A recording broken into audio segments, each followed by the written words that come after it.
Hi guys, for today's video guys, mag-ano tayo, maglaga tayo ng malunggay and then with itlog. Okay? Para isahan na ang luto. O, ito yung itlog. Okay? So nilaga to guys. So parang ang subak nato kay itlog. Saka itlog. Yung ano natin, yung nilaga natin na na malunggay with lemongrass.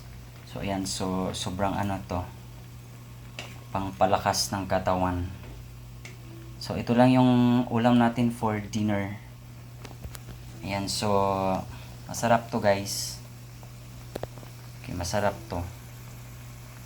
Ayan kita niyo yan green na. So dapat hindi natin yan siya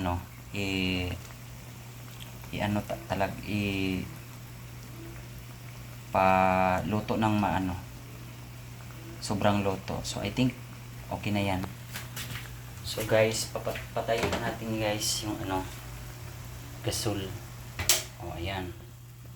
So maya maya kain na tayo ng dinner. So yun lang. So karne tayo sa umaga, hindi sa lunch natin, pero ngayon lang tayo. Okay, nilagang malunggay with lemongrass.